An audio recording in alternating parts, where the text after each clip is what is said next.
Caesar होतो आहे, cortex hyper excitable आहे, जिथे की न्यूरॉन्स खूप जास्त अनकंट्रोलेबली फायर करतात आणि डॉक्टरचं काम काय असतं की या इलेक्ट्रिकल स्टॉर्मला काम करायचं without shutting down the whole break.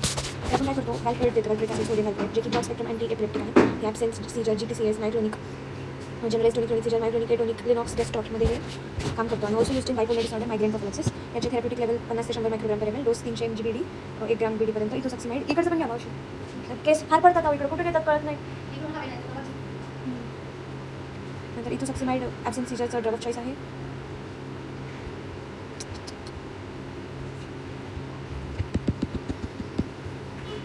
Less teratogenic आहे. Trimethadione rarely use causes sedation, photophobia, hemeralopia. Benzodiazepines emergency seizures status एपिलेप्टिकसमध्ये यूज केले जातात. Lorazepam, diazepam, clonazepam, clobazam. Lorazepam first line आहे स्टेटस एपिलेप्टिकसमध्ये. डायझेपॅम ऑल्टरनेटिव्ह आहे IV किंवा rectal. Clonazepam स्नायुक्लिनिक सीजरमध्ये येतो आपण. आणि क्लोबॅझॅम हे ॲडजंट आहे, लेस सेडेट आहे. तर गाबा आणि ग्लुटामेटमध्ये बॅलन्स असतो नॉर्मल ब्रेनमध्ये, पण सीजर्समध्ये एक्साइटेशन जास्त होतं, इन्हिबिशन कमी होतं. न्यूरॉन्स असे सिंक्रोनसली फायर करतात, कन्वर्जन कॉज करतात. व्हॅल्प्रोएट कसं काम करतं, इमॅजिन कामिंग अ क्लॉटिक क्लासरूम. त्यामध्ये आपण सोडियम चॅनलला ब्लॉक करणार, गाबा सिंथेसिस वाढवणार, GAD गाबा ते एन्झाईमचं नाव म्हणजे देन गाबा ब्रेकडाऊन कमी करणार. आपण कसं ब्रेकडाऊन कमी करणार, त्याचं रिअपटेक कमी करणार ॲज वेल. त्याचं ते गाबा ट्रान्सॅमिनेसचं जे आहे इटर होतं त्याला आपण तिथे कोणता ड्रग काम करतो, वायगा बॅटरी. देन आपण ग्लुटामेट रिलीज कमी करणार, लेस एक्साइटेशन होणार. T टाईप कॅल्शियम चॅनलला ब्लॉक करणार आपण. तिथे T टाईपसाठी कोणता ड्रग होता, ethosuximide, important for absent seizure. आणि that's why it is broad spectrum, it's multiple pathways, त्यामुळे व्हॅल्प्रोएट बॉक्स चांगलं वर्क करतं ते. आणि देन फार्माकोकायनेटिक्स ओरल ॲब्झॉर्प्शन 80% आहे. प्रोटीन बाइंडिंग चांगला आहे, स्ट्रॉंग एन्झाइम इन्हिबिटर आहे, जे की मेनी ड्रग इंटरॅक्शन्स कॉज करते. ॲडवर्स इफेक्ट्स बघून घे व्हॅल्प्रोएटचे. Dose related weight gain, tremor, GI upset, alopecia, जे की ॲलोपेसिया रिव्हर्सिबल असतं. डेंजरस ॲडवर्स इफेक्ट्स हिपॅटोटॉक्सिसिटी, जे की फेटल आहे. Pancreatitis, thrombocytopenia, neural tube defects, जसे की स्पाइना बायफिडा. आणि ह्याला आपण प्रेग्नन्सीमध्ये व्हॅल्प्रोएटला अवॉइड करायचं आहे. ड्रग इंटरॅक्शन्स फिनोबार्बिटलचे लेवल्स वाढवतो, फेनिटॉन टॉक्सिसिटी करतं, डिस्प्लेसमेंट आणि मेटाबॉलिझम कमी करू. आणि CNS डिप्रेसेंट्सला पोटेन्शिएट करतं. नेक्स्ट बघायचे आहेत बेन्झोडायझेपाइन्स, इमर्जन्सी ब्रेक. हे ना बेन्झोडायझेपाइन्स किती वेळा ते क्लोराईड चॅनल ओपन होते हे वाढवतात. तर increase frequency of GABA A chloride channel opening आणि more chloride enters the neuron, hyperpolarisation, neuron becomes quiet. आणि clinical scene you're in casualty, patient convulsing continuously, status epilepticus आहे. First drug give lorazepam IV 4 milligram. Rapid आहे, long action आहे, 6 ते 12 घंटे. आणि if not available तर डायझेपॅम IV द्यायचा. एक चाइल्ड आहे विथ स्टेरिंग स्पेल्स, ॲब्सेंट सीजरवाला, सडन जॉक्स आहेत, मायक्रोनिक सीजर. बेस्ट ड्रग त्याच्यासाठी व्हॅल्प्रोएट आहे. आणि because it covers multiple seizure types, valproate in a child with staring spells, sudden jerks, absent, myoclonic आहे, व्हॅल्प्रोएट द्यायचं त्याला. Then valproate broad spectrum anti epileptic drug आहे. Drug of choice for status epilepticus is lorazepam. Absent seizure, जर pure absent seizure असेल तर इथोसॅक्सिमाइड द्यायचं. जर mixed Caesar असेल, ॲब्सेंट सोबत मायक्रोनिक असेल तर व्हॅल्प्रोएट. आणि टेराटोजेनिसिटी कोण कॉज करते, हे व्हॅल्प्रोएट कॉज करतो, न्यूरल ट्यूब डिफेक्ट कॉज करतो. सो आपण त्याला द्यायचं नाही. We have to avoid this particular drug in pregnancy because it causes teratogenicity. Next is example like valproate, हे सगळं बघितलं आपण. Then active recall question is valproate called broad spectrum, कारण की ते मल्टिपल मेकॅनिझमने काम करतं. जसं की सोडियम चॅनलला ब्लॉक करणं, गाबाचं सिंथेसिस वाढवणं, नंतर ग्लुटामेटचं सिंथेसिस कमी करणं. नंतर काय काम करतं व्हॅल्प्रोएट, T टाईप कॅल्शियम चॅनलच्या तिथं पण काम करतं, त्याला ब्लॉक करतो. आणि येस एवढेच काम आहेत त्याचे. एकदा बघून घे कोणकोणते. सोडियम चॅनलला ब्लॉक करणं, हां गाबाचं ना ते ठीक आहे नाही बरोबर सांगितलं मी. गाबाचं सिंथेसिस वाढवणार, ते ग्लुटामेटचं रिलीज कमी करणार, T टाईप कॅल्शियम चॅनलला ब्लॉक करणार. ठीक आहे, ब्रॉड स्पेक्ट्रम आहे त्यामुळे ते. आणि मेकॅनिझम ऑफ व्हॅल्प्रोएट इन 3 पॉईंट्स. तर व्हॅल्प्रोएट ॲसिड, सोडियम काय करणार आहे ते सोडियम चॅनलला ब्लॉक करणार, सो दॅट तुझं जे कंटिन्युअस फायरिंग होत होती ती नाही होणार. First mechanism. सेकंड मेकॅनिझम गाबाचं सिंथेसिस वाढवणार. कसं वाढवणार, गॅड एन्झाईम असतो GAD, त्याला ते स्टिम्युलेट करणार, ज्याने की गाबाचं सिंथेसिस वाढेल. नेक्स्ट म्हणजे ग्लुटामेटचं सिंथेसिस कमी करणार आणि ग्लुटामेटचं जे रिलीज आहे ना ते कमी करता येते बेसिकली. आणि येस, आणि T टाईप कॅल्शियम चॅनलवरती पण काम करतं, त्याला ब्लॉक करून कॅल्शियमचा फ्लो होऊ देत नाही, जेणेकरून की तुझे ग्लुटामेट आणि गाबा रिलीज होणार नाही. ठीक आहे, ग्लुटामेट रिलीज होणार नाही. आणि block T type calcium channel absent सीजरमध्ये गरजेचं आहे. Next question is why lorazepam preferred over diazepam in status epilepticus. Lorazepam जे आहे त्याचं लॉंगर हाफ लाईफ आहे. आणि दुसरी गोष्ट रॅपिड आणि लॉंगर ॲक्टिंग आहे. ठीक आहे, नंतर names 2 life threatening adverse effects of valproate. पहिले हिपॅटोटॉक्सिसिटी आणि दुसरं pancreatitis, thrombocytopenia, neural tube defect. एक मिनिट, कोणाचं विचारलं होतं मी, ऑफ व्हॅल्प्रोएट विचारलं ना. So 2 life threatening hepatotoxicity, pancreatitis, thrombocytopenia आणि प्रेग्नन्सीमध्ये दिलं तर टेराटोजेनिसिटी. आणि लाईफ थ्रेटनिंग जर म्हटलं तर थ्रोम्बोसायटोपिनिया आणि hepatotoxicity. Then why should valproate be avoided in pregnancy, कारण की व्हॅल्प्रोएट जे आहे तर ते तुझं काय कॉज करणार आहे, टेराटोजेनिक इफेक्ट कॉज करणार आहे. So we don't give it in.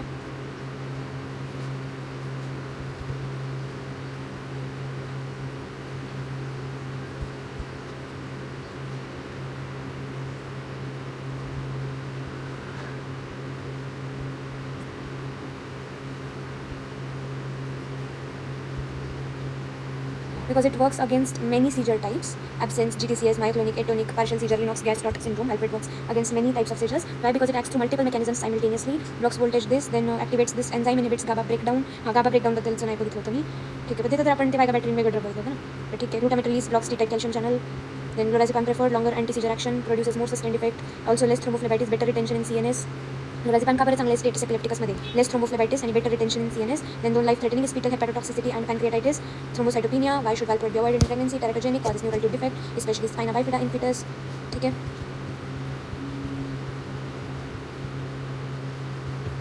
Okay.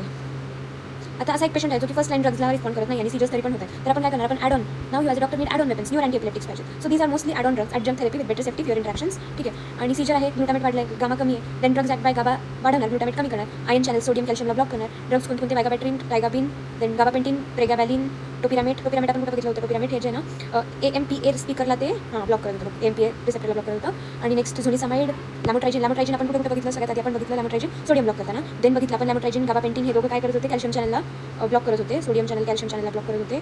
आणि कॅल्शियम चॅनल नाही, बेसिकली कॅल्शियमचं जे ट्रक होतं ना त्याला स्टॉप म्हणत होते. देन लॅमोट्रायजिन अजून कुठे पाहिलं होतं? लॅमोट्रायजिन ऑल्सो AMPA स्पीकरला कमी ब्लॉक करत होतो.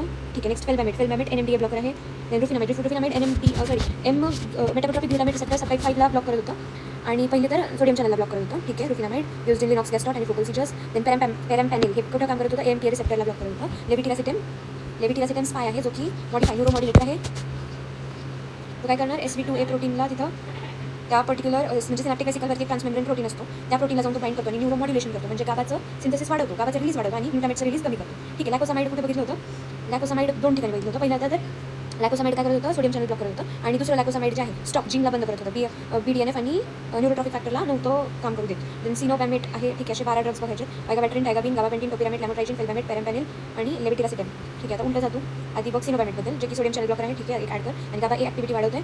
ठीक आहे, नंतर इम्पॉर्टंट CYP एन्झाइम इंड्युसर आहे, त्याच्यामुळे मेन इंट्रॅक्शन सॉल्व करतं. लॅकोसामाइड आपण कुठे पाहिलं होतं? लॅकोसामाइड ते जीनला बंद करणार आणि तर ते CRMP2 मॉड्युलेशन करतं आणि सोडियम चॅनल इन्हिबिशन आहे, पार्शियल सीजर्समध्ये वापरलं त्याला. लेविटिरासिटेम स्पाय होता जो की SV2A तिथे सिनॅप्टिक वेसिकलच्या मेम्ब्रेनला बाइंड करत होता आणि तो काय करत होता की गाबाला वाढत होता, ग्लुटामेटला कमी करत होता. पार्शियल सीजरमध्ये यूज करायचा ॲडव्हांटेज मिनिमल ड्रग इंट्रॅक्शन आणि लिनियर कायनेटिक्स कॉज करतो आणि व्हेरी पॉप्युलर आहे तो क्लिनिकली. देन पेरॅम्पॅनिल जो आहे, पेरॅम्पॅनिल तो कुठे काम करत होता? AMPA रिसेप्टर ब्लॉकर अँटागोनिस्ट आहे. Block glutamate directly uses partial seizures, use in partial seizure, side effects aggression आणि सायकॅट्रिक सिम्पटम. पेरॅम्पॅनिल. ठीक आहे, तर ह्या पॅनलमध्ये ना सायकॅट्रिक सिम्पटम्स दिसणार, ॲग्रेशन दिसणार. रुफिनामाइड बघितलं आपण. नेक्स्ट फेल्बॅमेट कुठे बघितलं? पॉवरफुल पण डेंजरस आहे, कारण की प्लास्टिक अनिमिया आणि हेपॅटोटॉक्सिसिटी कॉज करतोय. हा NMDA रिसेप्टर अँटागोनिस्ट होता, ग्लायसिन साईटवरती तो ब्लॉक करतो. रिफ्रॅक्टरी एपिलेप्सी, Lennox-Gastautमध्ये यूज करतो आपण याला. का बरं? प्लास्टिक अनिमिया करतो पेशंटमध्ये. फेल्बॅमेट जर दिलं, जर तिथल्या त्या डीजेच्या त्या स्पीकरच्या वायरिंगला तू जर खराब केलं तर त्या डीजेमध्ये होणार आहे प्लास्टिक अनिमिया, हेपॅटोटॉक्सिसिटी आणि रेअरली यूज आहे फेल्बॅमेट. आणि लॅमोट्रायजिन जे आहे स्पेशली इन चिल्ड्रन यूज केलं जातं. हां, लॅमोट्रायजिन व्हेरी इम्पॉर्टंट. हा सोडियम चॅनलला ब्लॉक करतो, ग्लुटामेट रिलीज कमी करतो. देन ग्लुटामेट रिलीज कसं कमी करतो लक्षात आहे का तुला? कॅल्शियम चॅनलला ब्लॉक करून voltage gated calcium channel N टाईपला तिथं ब्लॉक करतो, ग्लुटामेट रिलीज कमी करतो. Then use in almost all seizures bipolar disorder. पण high in adverse effect of lamotrigine is skin rash, Stevenson Johnson syndrome. ठीक आहे, आणि स्पेशली हे स्टीव्हन्सन जॉन्सन सिंड्रोम जो आहे ना चिल्ड्रनमध्ये होतो due to the use of lamotrigine. ठीक आहे, then zonisamide similar to topiramate आपण कुठे बघितला होता? टोपी कुठे घातली होती? AMPA रिसेप्टरच्या तिथे कुठे गेलं टोपिरामेट? हां, AMPA रिसेप्टर ब्लॉकर आहे, गाबा ॲक्शन वाढवतो, सोडियम चॅनलला ब्लॉक करतोय. हा मल्टीटास्कर आहे, टोपी घातली आहे त्यांनी, सोडियम चॅनलला पण ब्लॉक करणार. ठीक आहे, नंतर गाबाचं ॲक्शन पण वाढवणार आणि AMPAला ब्लॉक करणार. GTCS पार्शियल ॲब्सेंट सीजरमध्ये Lennox-Gastautमध्ये side effects most important: kidney stone, carbonic anhydrase inhibition करणार, जेणेकरून की किडनी स्टोन होणार, सिडेशन आणि मेमरी इश्यूज होणार आहेत. टोपिरामेट टोपी घातली आणि टोपीवाल्याला किडनी स्टोन झालेला आहे. ठीक आहे, सो डोपी स्टोन्स. ठीक आहे, गाबापेंटिन, प्रेगाबॅलिन हे ना गाबापेंटिन जो आहे तो आपण कुठे बघितला होता? कॅल्शियम चॅनलच्या तिथं बघितला होता. N type calcium channel, voltage gated calcium channel. हा bind alpha 2 delta subunit of calcium channel. Glutamate release कमी करतो, गाबा इफेक्ट वाढवतो. पार्शियल सीजर्स, न्यूरोपॅथिक पेनमध्ये यूज केला जातो. गाबा जो की इनहिबिटरी न्यूरोट्रान्समीटर आहे. Gabapentin is not metabolite, saturable absorption आहे, सेफ इन ओव्हरडोस. अच्छा, गाबापेंटिन जो आहे त्याचा ओव्हरडोस जरी केला तर तो सेफ आहे. का बरं? कारण की त्याच्यामध्ये सॅच्युरेबल ॲब्झॉर्प्शन होत असतं. टायगाबिन आपण कुठे बघितला होता? टायगाबिन जो आहे आपण कुठे बघितला होता? हां लक्षात आलं. आपण जेव्हा गाबाच्या सिडेशन रूममध्ये गेलो होतो ना, सिडेशन डिपार्टमेंटमध्ये, तिथे हा टायगाबिन जो आहे गाबाचा रिॲक्टिव्ह नव्हता होऊ दे, जेणेकरून की आपण त्याला पार्शियल सीजर्समध्ये यूज करू शकतो. साईड इफेक्ट डिझिनेस, कन्फ्युजन आणि ट्रेमर्स. नेक्स्ट आहे वायगाबॅट्रीन बॅट निघून आला त्या एन्झाईमला, गाबा ट्रान्सॅमिनेजला मारत होता, मग तो गाबा ट्रान्सॅमिनेज त्या गाबाला खाऊ शकत नव्हता. So mechanism is irreversible inhibition of GABA transaminase. GABA massively वाढतं. पार्शियल सीजर्स, इन्फॅन्टाईल स्पॅझम्स आणि रिफ्रॅक्टरी एपिलेप्सीमध्ये यूज केलं जातं याला. ठीक आहे, आणि irreversible visual field defect, retinal damage होतो वायगाबॅट्रीन बॅटनी मारलं की रेटायनल डॅमेज झाला. ठीक आहे, एक्झामिनर्सचा प्रश्न आवडतो वायगाबॅट्रीनबद्दलचा. ठीक आहे, देन आता नेक्स्ट क्लिनिकल सिनारिओ बघ, पेशंट आहे डायबिटिक न्यूरोपॅथी आहे, सीजर्स आहे, त्याला आपण काय देणार गाबापेंटिन प्रेगाबॅलिन देणार. का बरं? गाबापेंटिन आपण न्यूरोपॅथिक पेनमध्ये देत होतो, इफ यू रिमेंबर. ठीक आहे. आणि डायबिटिक न्यूरोपॅथी आहे प्लस सीजर्स आहे. ठीक आहे. केस टूट असा लेकरू आहे ज्याच्यामध्ये रिफ्रॅक्टोरी सीजर्स होत आहे, डेव्हलपमेंटल इश्यूज आहेत आणि त्याच्यामध्ये का बरं? आणि मग त्याला आपण काय देणार वायगाबॅट्रिन देणार. बट चेक डेव्हलपमेंटल इश्यूज रिफ्रॅक्टोरी वायगाबॅट्रिन देत जावं त्याच्यामध्ये, सो दॅट काय होईल इथे गाबाचं सिंथेसिस वाढेल. बट चेक त्याची विजन चेक करायची, कारण गाबाबॅट्रिन जो आहे जो वायगाबॅट्रिन आहे तर तो काय करत असतो रेटायनल डॅमेज करत असतो. यंग पेशंट आहे ज्याला रॅश झाली after anti epileptic drug due to lamotrigine and that is Stevenson Johnson syndrome. Vigabatrin जो आहे विज्युअल फील्ड लॉस करतो. टायगाबिन गाबारी अपटेक इनहिबिटर आहे. गाबापेंटिन हा न्यूरोपॅथीमध्ये देतो आणि सेफ ओव्हरडोसमध्ये सेफ आहे कारण सॅच्युरेबल ॲब्झॉर्प्शन असतं त्याचं. टोपिरामेट किडनी स्टोन टोपिडोपी स्टोन्स कॉज करतो. लॅमोट्रायजिन एस कॉज करतो. फेलबॅमेट जो आहे तो एप्लास्टिक एनिमिया कॉज करतो. जो माणूस त्या NMDA रिसेप्टरच्या तिथली जी NMDA स्पीकरची जी वायरिंग खराब करतो ना तर तो एप्लास्टिक एनिमिया कॉज करतो. पेराम पॅनल म्हणजे सायकॅट्रिक इफेक्ट्स कॉज करतो आणि लेविटिरासिटम काय करते तर ते काही त्याचे इंट्रॅक्शन्स नाही. Why does vigabatrin cause visual effects mechanism of gabapentin. Vigabatrin visual effect का कॉज करतो कारण की तो रेटायनल डॅमेज करतो. कसं ते बघून घेऊया. Mechanism of gabapentin in one line. Gabapentin जो आहे तर तो कॅल्शियम जे चॅनल आहे तिथं अल्फा 2 डेल्टा जो युनिट आहे ना तिथं तो जाऊन बाइंड करतो जेणेकरून की कॅल्शियमचं रिलीज होत नाही, म्हणजे कॅल्शियमचं ट्रान्सपोर्ट होत नाही, जेणेकरून की तुझं ग्लुटामेट रिलीज नाही होणार पण गाबाचा इफेक्ट वाढणार. आणि which anti epileptic drug causes kidney stone topiramate आणि का बरं तर ते बघून घेऊया. Wisely लेविटिरासिटम preferred in polypharmacy patients, कारण की लेविटिरासिटमचा जो आहे इतर ड्रगसोबत काही इंट्रॅक्शन देत नाही. तो लेविटिरासिटम एकदा इथे बघून घे. Minimal drug interaction linear kinetics आहे. बाइंड्स एस2 प्रोटीन. लेविटिरासिटम बघितलं होतं सिनेप्टिक वेसिकल्स न्यूरोट्रान्समीटर रूममध्ये, त्या वेसिकल्समध्ये जाऊन त्या ट्रान्समेम्ब्रेन जवळ गेला आणि त्यांनी न्यूरो मॉड्युलेशन केलं. गाबाचं सप्लाय वाढवला, ग्लुटामेट सप्लाय कमी केला. ठीक आहे. Levetiracetam. Then most dangerous side adverse effects of lamotrigine it is the skin rash that is Stevenson Johnson syndrome especially in children. ठीक आहे. देन ह्याचे ना उत्तर अजून एकदा तू बघून घे.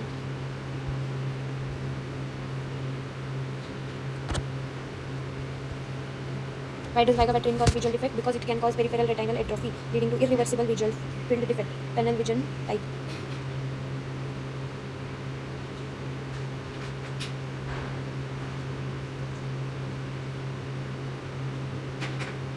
That's why it is avoided in patients with pre-existing visual problems and in infants where monitoring is difficult. Vigabatrin causes irreversible visual field defect due to retinal toxicity. Mechanism of gabapentin जो voltage rated calcium channel आहे ना तर तिथे तो alpha 2 delta सबयुनिटला bind होणार, glutamate release कमी करणार, गाबा activity वाढवणार.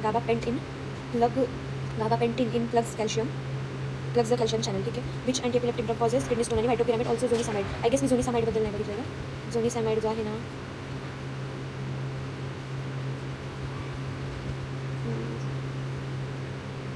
झोनिसामाइड हा सिमिलर टू टोपिरामेट आहे. सोडियम चॅनलला ठीक आहे कॅल्शियम चॅनलला ब्लॉक करणार आणि ब्रॉड स्पेक्ट्रम सीजर्समध्ये वापरला आहे. हा साईड इफेक्ट्स आहेत kidney stone same as topiramate, rash आहे, ड्राउझिनेस आहे. ठीक आहे. ड्राउझिनेस सेडेशन हे दोघांमध्ये कॉमन आहे. Kidney stone carbonic anhydrase इनहिबिशनमुळे.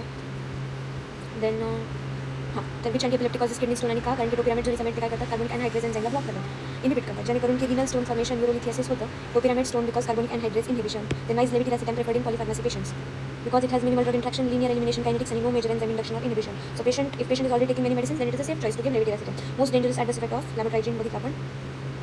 ठीक आहे. आता 5व्या पेजवरती बघायचं आहे ह्या गोष्टी. दोज आर अजून एक्स्ट्रा ड्रग्स बघायचे आपल्याला, न्यू ड्रग्स जसं की स्टेरिपेंटॉल गाबा ट्रान्समिशन वाढवतं, युज्ड इन ड्रायव्हिट सिंड्रोम. इन्फंटमध्ये सिव्हिअर एपिलेप्सी जेव्हा असते ना that is Dravet syndrome. Okay, at this time you're not just treating the seizure, you're choosing the right drug for the right patient. ठीक है. Now to think like a clinician, this is a pure example. So right drug for right patient. Styripentol, GABA transmission warner used in Dravet syndrome, infant severe epilepsy. Side effects: drowsiness, weight loss, irritability. Brivaracetam acts on the SV2A like levetiracetam. Brivaracetam used in refractory partial seizures. Side effect: behavior change, dizziness, ataxia. आता आपण कोणते स्टायरिपेंटॉल आणि brivaracetam बघितलं. Cannabidiol derived from cannabis but not euphoria, does not cause euphoria. It modulates the calcium movement and adenosine signalling. It is used in Lennox Gastaut syndrome, Dravet syndrome. Dravet सिंड्रोममध्ये आधी कोणता drug बघितला होता? स्टायरिपेंटॉल बघितला होता. स्टायरी in Dravet syndrome.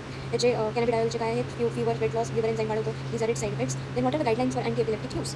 Think like this in exam. Drug selection depends on कोणता drug वापरायचा. It will depend on the type of seizure, its toxicity of the drug, then age, what is the whether it is male or female, cost of the drug, convenience of using the drug. Golden rules: never stop suddenly, it causes rebound seizure. Then avoid polypharmacy, avoid fixed dose combinations. Monitoring if on valproate then check LFT कारण valproate hepatotoxicity cause करतो. So liver function test बघायचं. Patient education, don't self medicate, be aware of the side effects. Epilepsy in pregnancy rule असतो की anti epileptic drugs continue करायचं आहे. जर stop केलं तर स्टेटस एपिलेप्टिक असतात, रिस्क असणार. सो प्रेग्नन्सीमध्ये अवॉइड करण्याचे ड्रग्स काय कोणते आहेत जे की टेराटोजेनिक आहेत? दोज आर व्हॅल्प्रोएट, फेनिटॉइन आणि कार्बॅमेझेपाइन. BPC व्हॅल्प्रोएट, फेनिटॉइन आणि carbamazepine. Then it causes neural tube defects आणि major malformations. Preferred safer drugs आहेत लॅमोट्रायजिन, लेविटिरासिटम आणि topiramate. Topiramate it is a relatively safer drug. Lamotrigine, levetiracetam and topiramate preferred आहेत in pregnancy. 2 LT. Okay. Then add on काय द्यायचं? Folic acid द्यायचं 0.5 mg per day. That will prevent neural tube defects. आणि vitamin K द्यायचं 10 mg per day, prevents neonatal bleeding. Then most important table दिला आपल्या बुकमध्ये तर तो मस्ट रिमेंबर आहे. Choice of drugs by seizure type. GTCS SPS असेल. Preferred are valproate, lamotrigine, carbamazepine जे की तिन्ही पण आपल्याला प्रेग्नन्सीमध्ये नाही द्यायचे. याची ऑल्टरनेटिव्ज आहेत. नाही लॅमोट्रायजिन देऊ शकतो. अल्टरनेटिव्ज आहेत फेनिटॉइन, शोबाजान आणि फ्लोरोगालिटॉन. Then CPS complex partial seizure. हे ना SPSS simple partial seizure and CPSS complex partial seizure, याच्यामध्ये पण सेम आहे. Preferred are valproate, lamotrigine and carbamazepine. Alternatives are phenytoin, clobazam and phenobarbitone. Then absent सीजरमध्ये आपल्याला माहिती 2 वर्षाचं वय असेल तर व्हॅल्प्रोएट द्यायचं, त्यापेक्षा कमी असेल तर इथोसॅक्सिमाइड द्यायचं. ऑल्टरनेटिव्हज आर क्लोनाझेपॅम आणि लॅमोट्रायजिन. मायोक्लोनिक सीजर्समध्ये preferred is valproate, alternative is levetiracetam and topiramate. ॲटोनिकमध्ये प्रेफर्ड आहे व्हॅल्प्रोएट आणि फेब्राईल सीजर्सचे खूप सारे पेशंट येतात आपल्या हॉस्पिटलमध्ये. मी स्वतः एक पेशंट बघितला आहे, त्याच्यामध्ये डायझेपॅम द्यायचं, रेक्टल द्यायचं फेब्राईल सीजर्समध्ये. इन्फंटाईल स्पॅझममध्ये व्हॅल्प्रोएट, क्लोनाझेपॅम, व्हायगाबॅट्रिन द्यायचं. व्हायगाबॅट्रिन बॅट मारतो कोणावरती, गाबा ट्रान्सअमिनेजवरती, आणि मग ते गाबा आपलं वाढतं. एक्लॅम्शियामध्ये मॅग्नेशियम सल्फेट द्यायचं. It is not an anti epileptic drug, but एक्लॅम्शियामध्ये हा ड्रग द्यायचा. सो एक प्रेग्नेंट वुमन आहे, तिथे एपिलेप्सी आहे, तर आपण तिथे कोणतं ड्रग नाही द्यायचं. दॅट इज व्हॅल्प्रोएट, फेनिटॉइन, कार्बामेझेपिन नाही द्यायचं. काय द्यायचं? लॅमोट्रायजिन देऊ शकतो, लेव्हिटिराझेपॅम देऊ शकतो. चाइल्ड आहे, ॲब्सेंट सीजर्स आहेत, ethosuximide, then status epilepticus, lorazepam IV 4 milligram.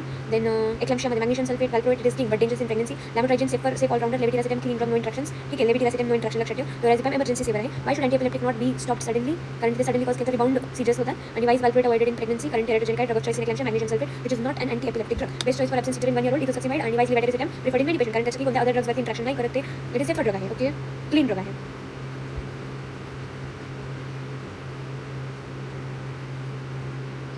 मी इथे आता ठेवते, तू वाचून घे. Rebound सीजरमुळे status epilepticus, continuous life threatening सीजर्सची रिस्क असते. व्हॅल्प्रोएट का अवॉइड करतो आपण. Magnesium sulphate, it prevents and treats eclampsia seizures in pregnancy. Then absent seizure in 1 year, 1 yearपेक्षा 2पेक्षा कमी असेल तर इथोसॅक्सिमाइड, 2पेक्षा जास्त असेल तर व्हॅल्प्रोएट. Tiny child is इथोसॅक्सिमाइड.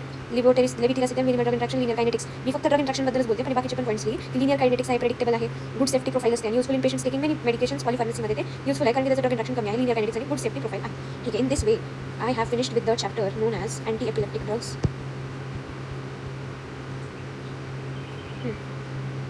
हे बघूया आता, एकदा बघून घे.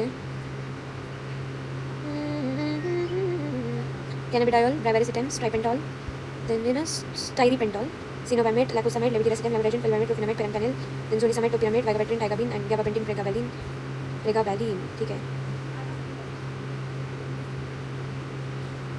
Absorption of gabapentin from intestine depends on carrier system and shows the property of saturation. Therefore, increasing the dose does not proportionately increase the amount of drug absorbed, which makes it a relatively safe drug even after overdosing. It is neither metabolized nor bound to plasma proteins and is secreted unchanged by kidneys. Drug interaction are also minimal. Gabapentin binds to what and therefore has found useful in treating diabetic neuropathy, post-herpetic neuralgia, trigeminal neuralgia, pain associated with multiple sclerosis, albeit in higher doses. Okay. Pregabalin use side effects similar to gabapentin आहेत. Okay. हे क्लोनाझेपॅम, क्लोराझेपॅम आणि क्लोबॅझेपॅम याच्यामध्ये एकदा बघून घे. व्हॅल्प्रोएट important आहे बरं. Mechanism of action बघे. GADचं full form glutamic acid decarboxylase. Glutamic acid डिकार्बॉक्सिलेज.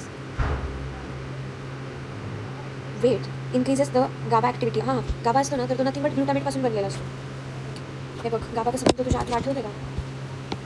गाबा असतो ना, ग्लुटामिक ॲसिड, गामा अमिनो ग्लुटॅरिक ॲसिड असतं. ठीक आहे. जेव्हा हे ग्लुटामेट असतं ना, त्याच्यामधून जेव्हा CO2 जातो आणि तो कोणता एन्झाईम काम करतो, ग्लुटामिक ॲसिड डिकार्बॉक्सिलेज काम करतो. आणि इथे ना, इथं एक वेगळी गोष्ट बनते आय गेसमध्ये, आणि मग त्याच्यामधून NH2 ॲड होत असतो आणि मग इथं गाबा बनत असतो. गाबाचे एकदा तू जाऊन सिंथेसिस बघ.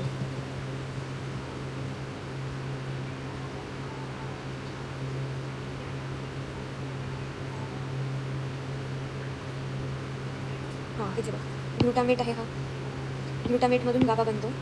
ठीक आहे. ग्लुटामिक ॲसिड डिकार्बॉक्सिलेज असतं.